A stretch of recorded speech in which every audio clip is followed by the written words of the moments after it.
Hello and welcome to the Chancellor's Corner podcast, and I'm your host, Dr. Paul Parnell, Chancellor of State Center Community College District, which includes the first community college in California, Fresno City College, the largest farm community college in California, Reedley College, one of the newest colleges in California, Clovis Community College, and one of the leading transfer centers, and the next community college in the state of California, Madera Community College, and its center up in Oakhurst.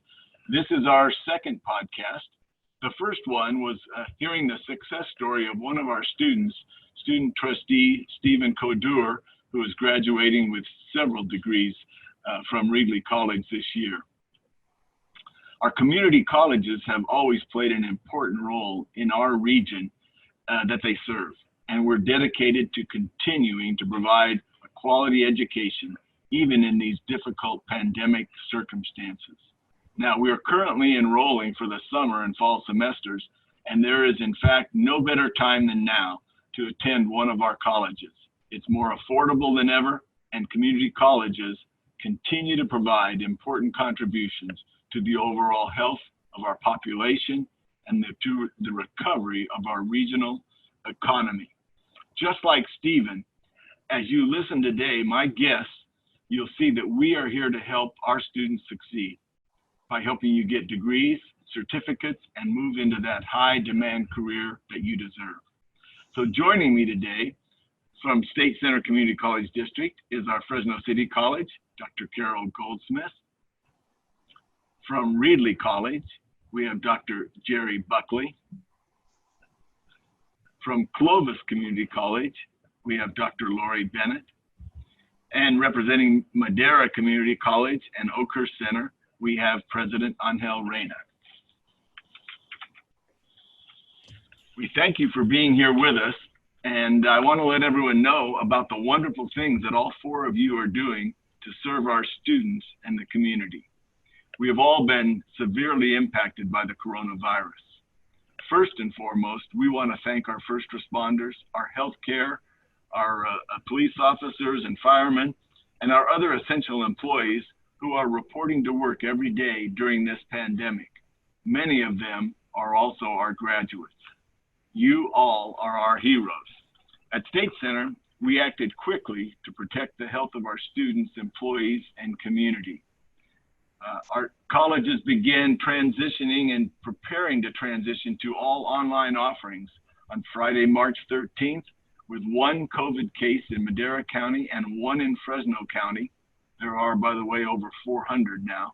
Our board held an emergency meeting announcing that the district would be converting to online classes for the rest of this semester. 2 days later, the district issued a notice for employees 65 and older and those with underlying health conditions to work from home. And then on Monday, March 16th, our colleges began the process of transitioning to online classes and working remotely. This decision meant that 68,000 students and 3,000 instructors and staff would be staying home to reduce the rate of infection, and we've been successful at that. Currently at State Center Community College District, we are observing a shelter-in-place status which will last through May 31st, 2020. With the exception of essential employees, we are all working remotely. It has been a challenging and exhausting, and a new term I heard today, a Zoom-exhausting time for all of our students and staff. I want to thank all of them and our students for their perseverance and flexibility, for our staff for a tremendous effort to mobilize and transition to being fully remote. I'd like to also recognize the essential SCCCD staff who work to keep us safe, our technology running, our buildings clean, and making our payroll for the last 2 months.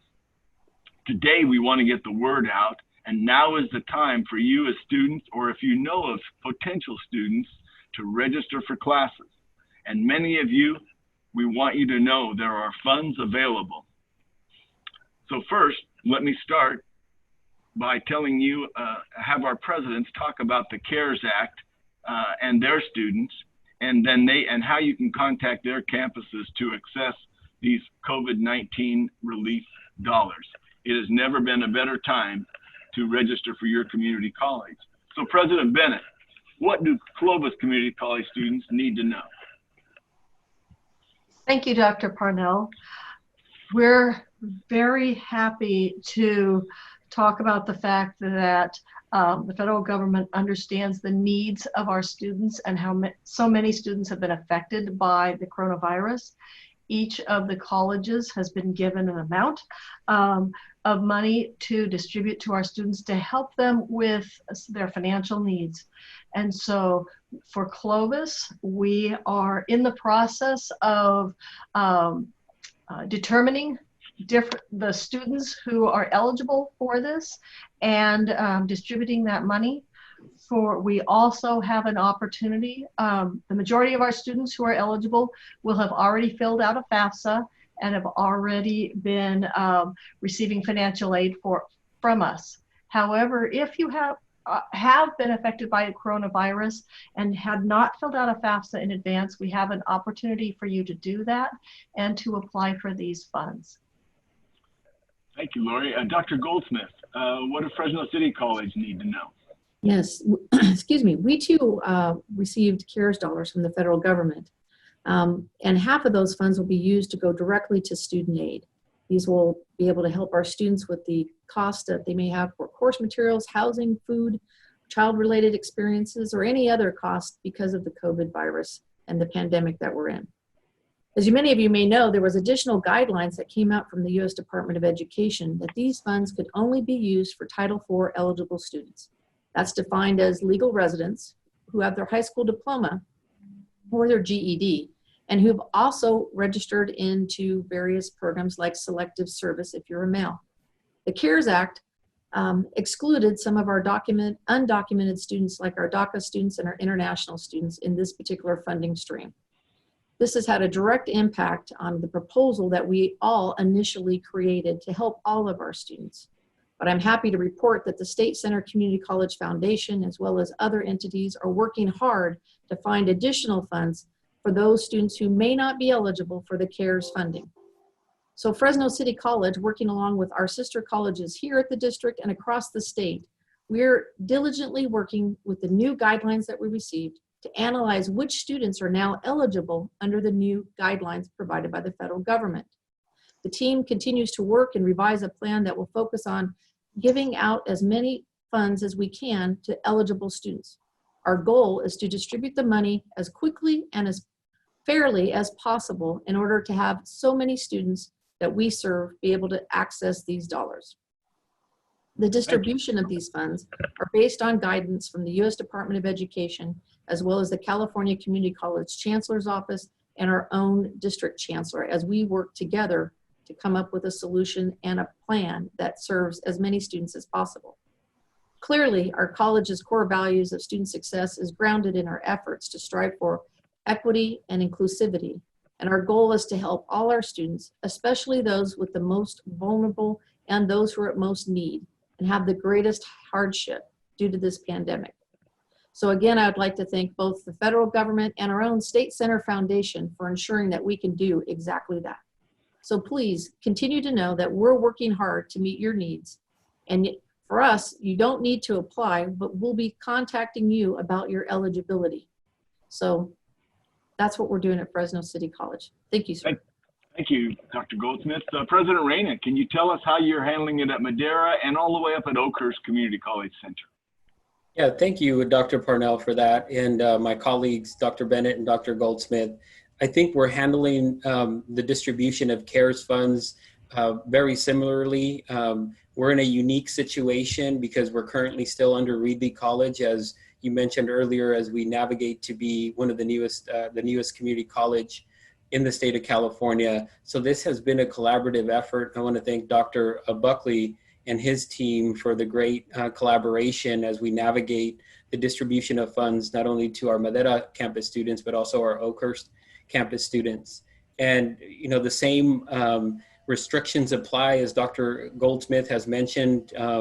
Initially, the restrictions were not present. We ran a model, we ran a formula, we were including all of our students, and the restrictions came in, and we've had to adjust based on that. And I'm also very thankful of the leadership within our district and the foundation to step up and step in and say those students that have been excluded and continue to be marginalized, that we're stepping up to assist them. And so we definitely appreciate, and we want our students to know we're here to serve every single student as opposed to the ones that we're being told we can serve.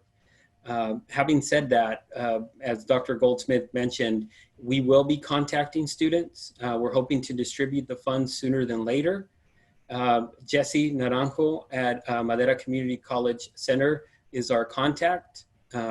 They can contact him if they have questions, 559-675-4821. Thanks, Dr. Parnell. Thank you, President Reyna. Can you tell us at Reedley College how students can access this funding, Dr. Buckley? Thank you, Chancellor. I think all of the comments that you've heard today so far apply to Reedley College. Specifically, though, as President Reyna was speaking, we've again tried to look at our allocation of funds from the federal government from the standpoint of allocating as broadly as possible across our student population. So for those of you that have received financial aid so far this spring, as the other presidents have mentioned, you will automatically be receiving either an electronic transfer or a check in the mail that will represent your additional CARES support.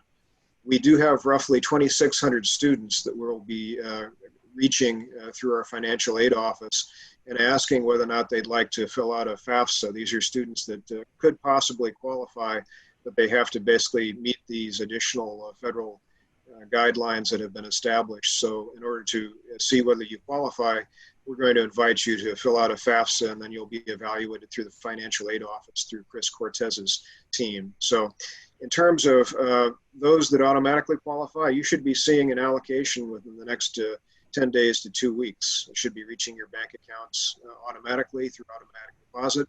Or as I mentioned, you'll be receiving a check in the mail. For the 2,400 students that could qualify, you'll probably be receiving a phone call or email or both from our financial aid office. But we, again, would love to serve as many students as possible. I would like to thank our district leadership as well as the federal government for making this funding available. But as President Reyna said, because of the criteria that were established recently, we are unfortunately not serving a select group of students that we know also need help. And so I wanted to personally thank our State Center Foundation for making another financial resource available to us to help those students as well. Excellent point. Now, to change subjects, as we move from face-to-face classes to online, I'd like each of the presidents to tell me what did your students need to make that incredible transition, and how were you and your faculty able to help them? And let's start with Dr. Goldsmith. Sure. Well, we know that many of our students, we had less than 300 classes that were online. We have about 2,800 classes altogether this semester. So we knew that we needed to survey our students. We knew that hunger concerns continued, but we were really wondering, how are we going to migrate this vast amount of classes and students? So we surveyed our students, and many of them identified challenges associated with access to the proper equipment. We didn't want our students having to access classes on their phone. So we knew that they needed online services, some equipment, and access to the internet was identified as a barrier, as well as having the actual device to go online. So the campus immediately purchased over 1,500 devices, that's both laptops and iPads, to be checked out through our library system for the remaining spring. We also purchased close to 300 MiFi devices. Those are the little devices that help students access the internet. To date, we have loaned out the majority of these supplies, and we still continue to receive some of our orders. As you know, the entire globe went online. So getting resources out is also dependent on getting the resources in through our vendors. Additionally, we heard from students about their concerns about taking online courses, and they were a little nervous. In fact, many of them said, I didn't sign up for this. So we worked with our tutorial staff, the Director of Distance Education, our psych services team, our student services team, and our faculty and classified professionals to develop resources and tools that the students needed so they could have what they needed to be able to be successful. In fact, They can find it now on our website that we have a direct link into our learning management system, which is Canvas. And to further support the students, our Student Services Division have transitioned all of their services to an online format. This is admission and records, financial aid, counseling, and a host of others. And we continue to be grateful not only for the collaboration that our college has pulled together, but also within our community. Our college received a $50,000 grant from Chevron to be able to help us with high-end laptops and helping our students with some of our additional needs in terms of equipment. We also had a very generous community leader who wishes to remain anonymous donate 200 iPads for our foster youth program. We continue to be grateful for these financial gifts from our community and many others as they really have come around and helped our students be online. Okay, President Reyna, you want to chime in? Yes, thank you, Dr. Parnell. Very similar to Fresno City College, we conducted a survey as well in terms of needs. And you mentioned at the beginning when this transition took place, March 13th on Friday, we declared we're shifting over, and then we had a week to prepare, and so did our students. So we were able to, similar to Fresno City, we checked out laptops, hotspots, ordered additional laptops, ordered additional hotspots. And for 2 weeks, we distributed these devices to our students, both in Madera and in Oakhurst. And we continue to do so. Subsequently, every Wednesday, when students are connecting with counselors and also with faculty members, our IT personnel continue to go to campus to ensure that our students have the necessary devices and technology that's appropriate for them to be successful. One of the other things that we did, because as Dr. Goldsmith mentioned, a lot of our faculty and courses were face-to-face. I want to say about over more than 2/3. And as a result of that, our students were used to face-to-face. So one of the things that we did in conjunction with Reedley College is provide Canvas training, Zoom training for our students, because they also had to prepare for that transition. And we still have that posted on our website so students can still access, because the transition to online isn't just a 1 week's worth transition. We're still experiencing that not only for our students, but for our faculty throughout spring semester and beyond. So we're committed to improving our processes based on this experience as we prepare for summer. And you know, we want to make sure that we have our faculty and staff available to students online as well. And so we made that shift as well as Fresno City, all of our support services online. So thank you. Thank you, Angel. Dr. Buckley, you used some innovative approaches. Yes, thank you, Chancellor. Reedley College is small but very talented.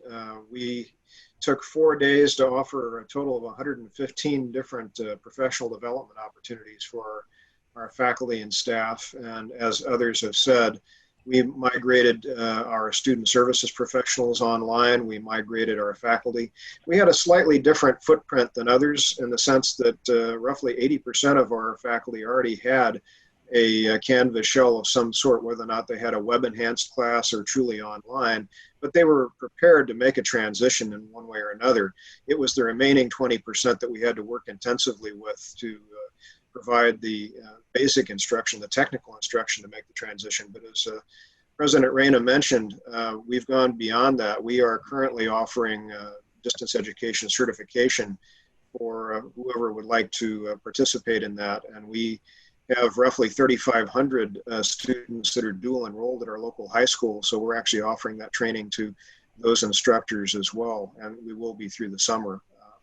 We've been lucky. We were able to distribute roughly 1,300 laptops, and we had about 100 to 200 hotspots. I've lost count actually.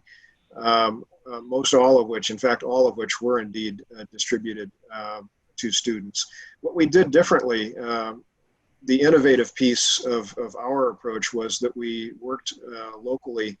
Since we're a rural-facing college, we have had an issue with broadband access for our students, meaning they just don't have internet access in some areas. So even a hotspot, a Wi-Fi access node wouldn't help them. So we opened up our parking lots. We have 2 areas on campus where you can get very good internet access or Wi-Fi access from the parking lot. So we literally have a drive-in internet access capability. We've done the same thing with our local high school district and others within the communities that we serve. Thanks, Dr. Buckley. Dr. Bennett, tell us how you made this transition so rapidly. We did. Thank you, Dr. Parnell. We did. We took basically our entire college, like the rest of the colleges, online in less than a week. And I want to say how very proud I am of our Crush students for adapting and their flexibility in this transition to the online platform. We know what a scary time this was and sort of daunting for many. And so we really want to acknowledge that everyone has pitched in to make this work. Some of the things we've done in particular to help move from face-to-face to online were like the other schools, we created a website, a web page specifically for coronavirus and all of the changes, and we've made it very clear and broken into sections so that you can find the information that you need very quickly to get the help that you need. We've continued with something that Clovis feels very passionate about, our Welcome Center, which was always right there at the entrance, the main entrance to the first building. That Welcome Center went online, and it has students who are still welcoming you, answering all your questions, helping to direct you to the departments that you need, both by phone or by email, depending on your needs. We've also passed out laptops to students that needed them, and we have a food pantry that is open 2 days a week to serve our own students.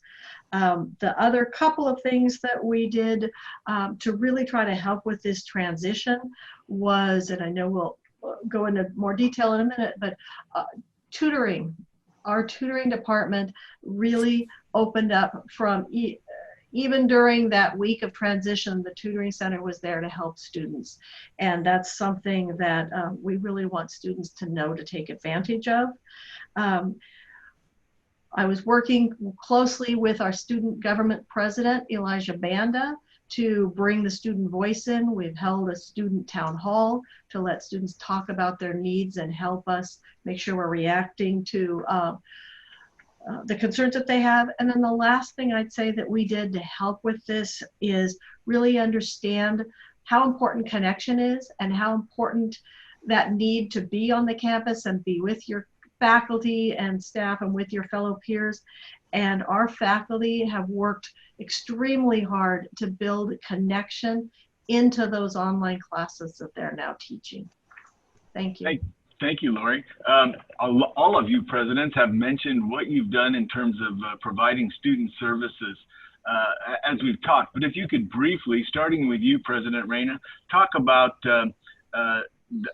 how you as presidents were helping your students through our student service programs. Yeah, and I think, you know, some of the pieces were touched on earlier too, but we strive for a holistic approach in terms of serving our students. And Dr. Bennett and Dr. Goldsmith touched on a little bit about the food insecurity and the need to provide those services.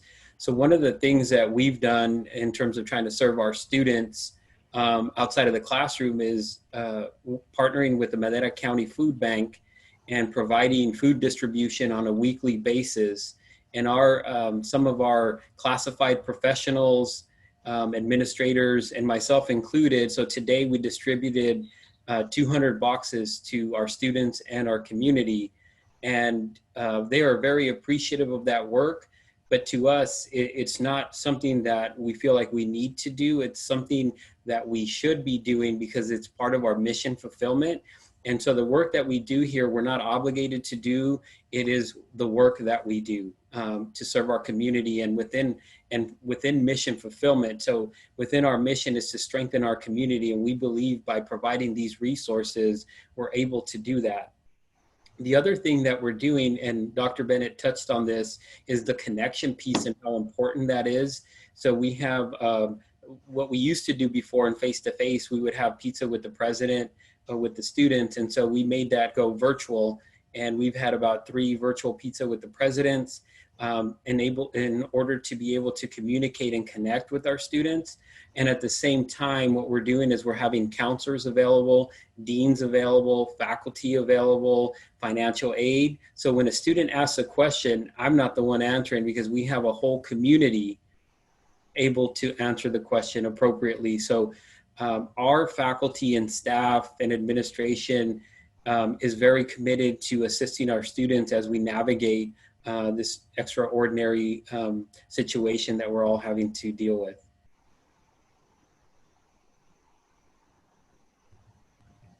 I think you're muted, Dr. Parnell. You are exactly right. Thank you for keeping track of me here. Dr. Buckley, can you tell us how your student services have been provided in this challenging time? Well, I think one of the approaches that we've taken that I'm sure other colleges have had in place, but we chose to actually create something new. We've had a very traditional switchboard, and so most of our student queries come to us through that switchboard through one operator out to the rest of the campus.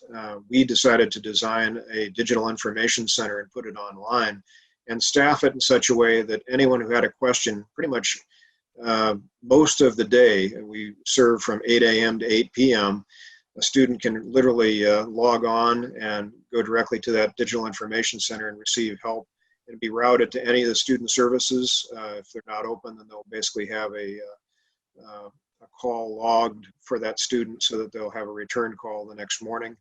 But the point is to get immediate access for students with whatever problems they're having. We'd mentioned earlier that our student services professionals had already gone online, and so using Zoom, they were conducting counseling sessions, you name it, every type of service you can imagine we had basically paralleled online now.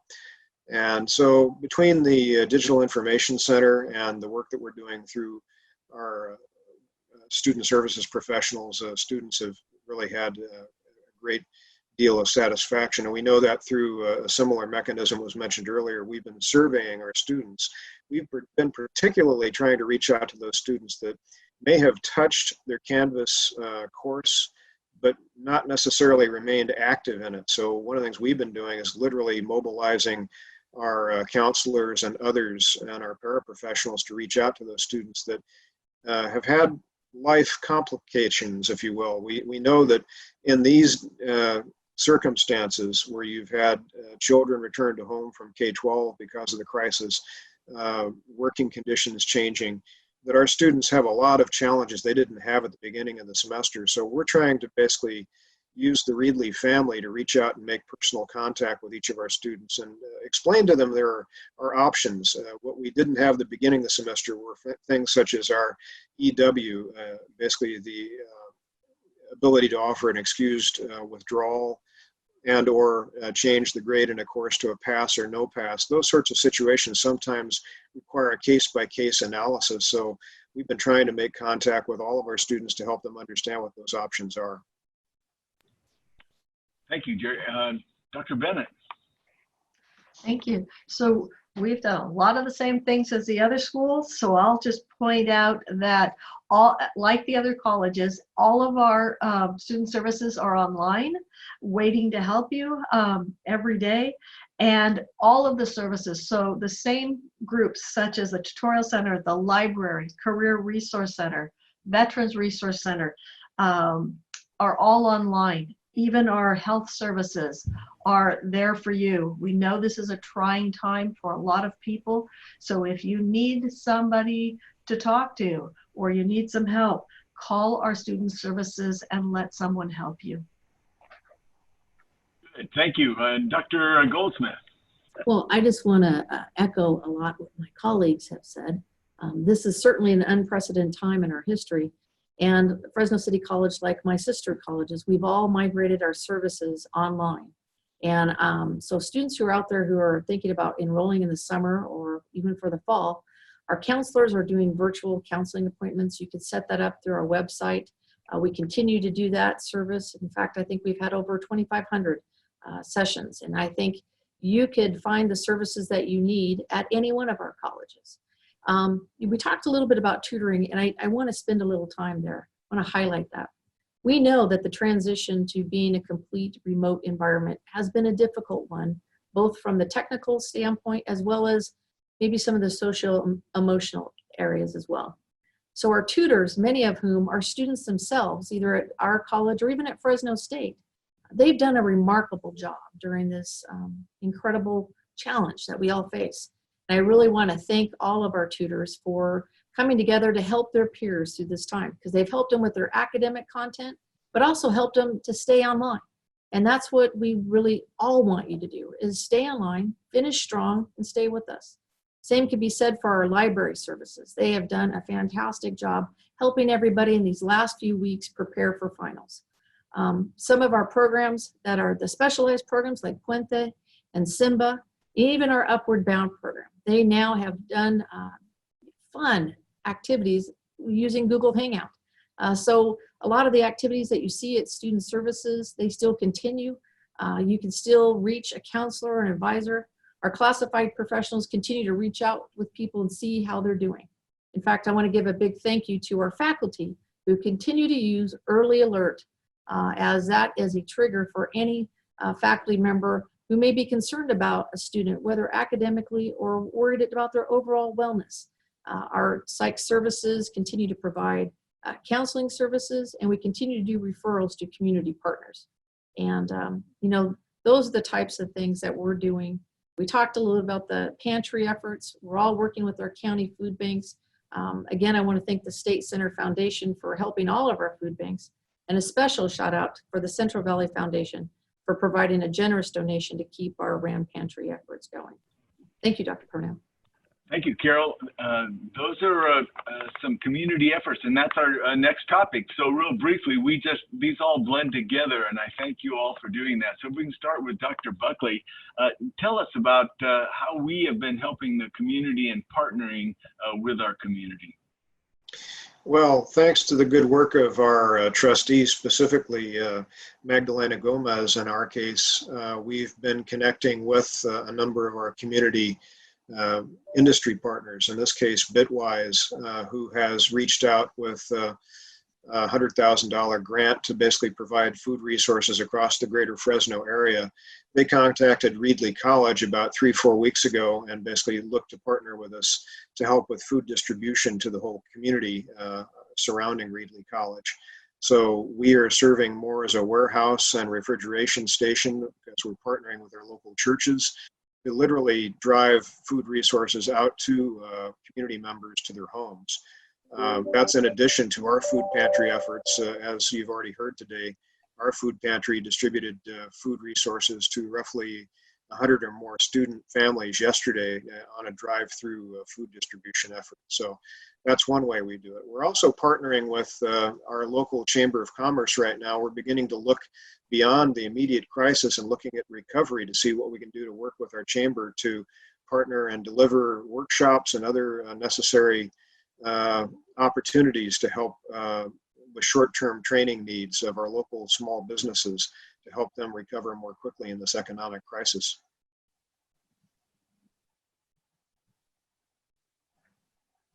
Chancellor, I think you're still muted. You are taking care of me. Thank you all. Dr. Bennett. So we also have been working closely with our community. We're using our 3D printers to make masks for the local community center. And in addition, Clovis Community College hosts the Valley Community Small Business Development Center for our region. And we are helping hundreds of local businesses apply for COVID-19 emergency financial aid assistance and providing business strategies and support as our small businesses in the area are struggling. We are there to also help them. So that would be a unique thing that Clovis Community College is doing for our community during this time. Thanks for sharing that. To Dr. Goldsmith.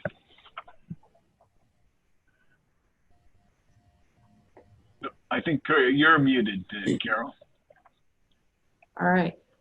Similarly to our sister colleges, we continue to work with our local food banks to provide food through the RAM Pantry. And, you know, we continue to work with the needy, our students as well as our communities. And one area that we've been particularly proud of is our work with the foster youth and formerly incarcerated students.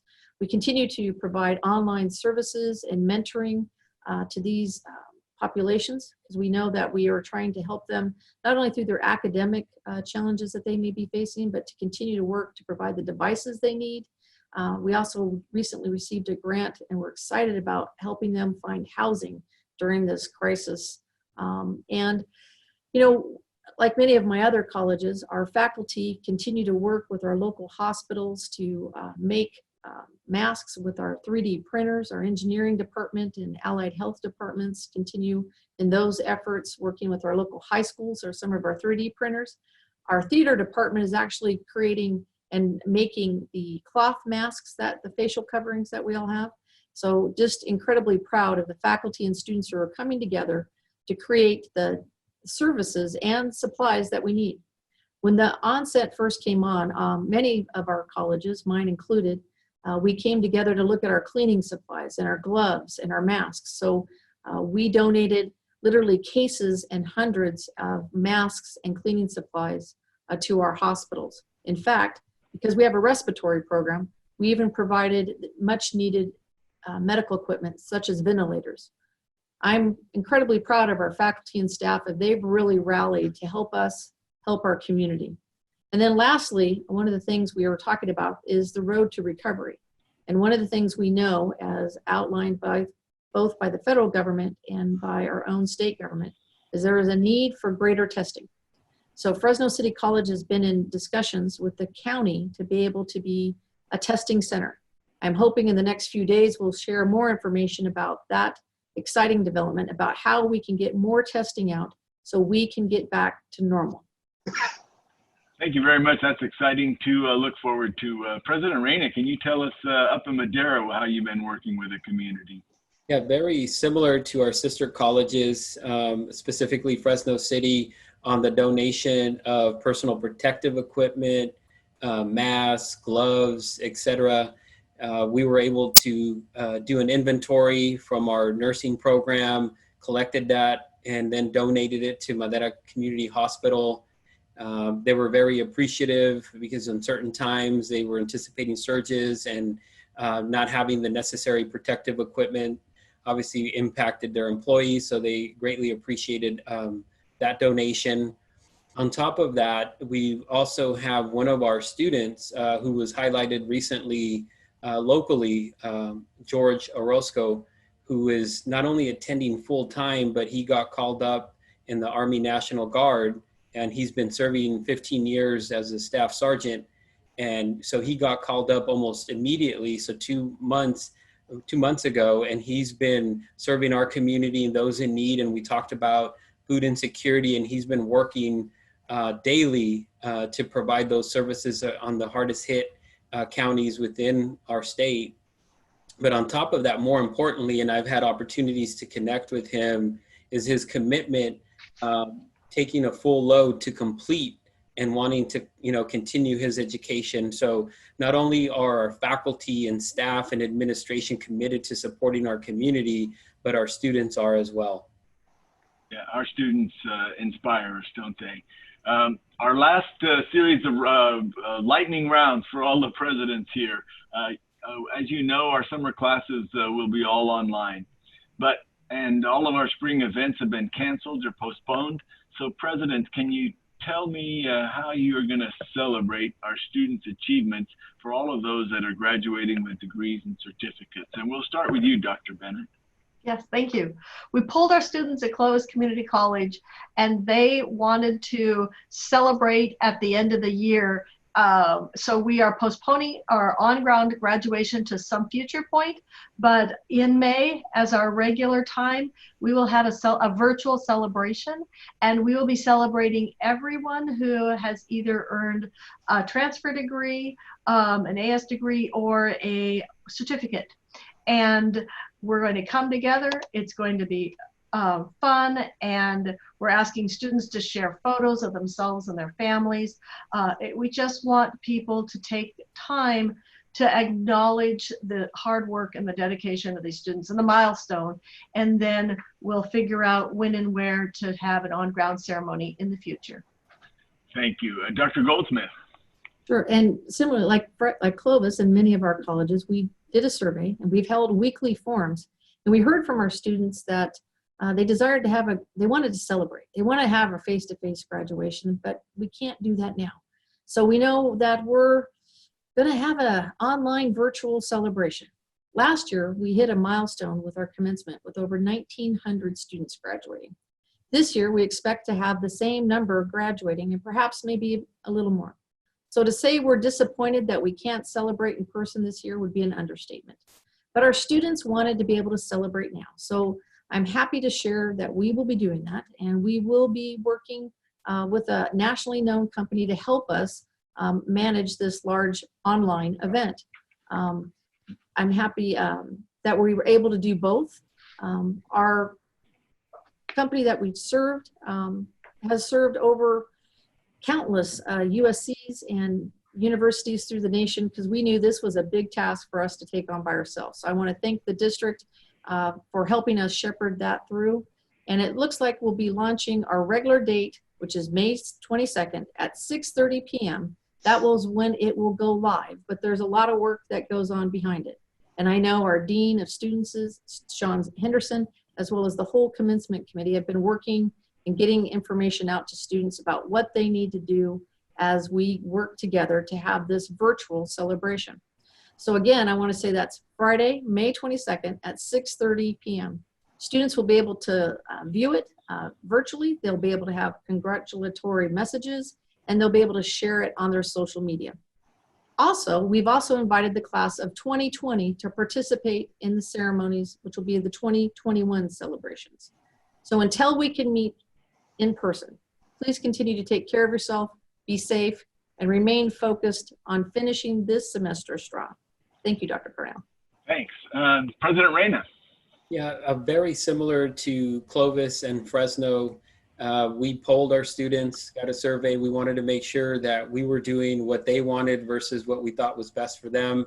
And it was clear that they wanted to postpone the face-to-face. They've clearly earned it. And unfortunately, we can't have that, as mentioned before. So we're conducting a virtual celebration, which seems to be almost identical to Clovis Community College. We're getting the names of the students. We're getting pictures. We're providing a slideshow. We're also going to have you, Dr. Parnell, with a message. I'm going to have a video message. Our ASG president will have a video message. And we're working on someone from the State Chancellor's office, hopefully, if they can have a message for our students as well. And we're planning to roll that out Friday, May 22nd around 6 p.m. as well. More information is forthcoming on our website this Friday. So please look at our website for more details on the virtual celebration. And I would echo Dr. Goldsmith's message is stay safe and stay well. And we definitely miss you. Hey, Dr. Buckley, tell us what Reedley College is going to do. Well, I found out very early through our student town halls that this is a very emotional topic for the Reedley College completers. And so we, as the others have done, reached out with a survey and actually determined not only from the students, but from the faculty that had volunteered to participate on our traditional day, that 90% of our participants would prefer to actually have postponement of the live event. So the recommendation that came to me from our commencement committee then was to delay the face-to-face event until December. But as President Reyna said, we too have elected to basically have a virtual event that is the same format as he described, which is we've invited all of our students to submit their pictures, and they will basically be placed into a special digital frame that will basically have the student's name, their discipline, and the certificate or degree that they'll be earning. And then really the testimonials from family, friends, and faculty that choose to comment on that graduate as well.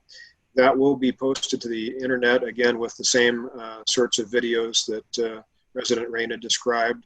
But he's got one up on me. I hadn't thought about talking to the State Chancellor's office, so I might still do that before we get there. But we'll have that posted by May 22nd where people can enjoy that at their leisure. Those are good ideas. Maybe we get the governor to be in some of our ceremonies since he might do that. Who knows? There's a lot of people that we could ask. Thank you all for those insights into how we're going to congratulate and celebrate our students. We all understand how disruptive the COVID-19 pandemic has been on the lives of our students and our families, and we're focused on helping provide the support and resources that they need to succeed. Therefore, I'm really pleased to announce, and it's been mentioned before, that the State Center Community College Foundation has created a COVID-19 emergency aid fund for students that so desperately need that, and we want to encourage them to continue on with their education. This fund provides relief for our State Center students facing financial crisis, including food and housing insecurity, technology needs, or other unexpected financial emergencies.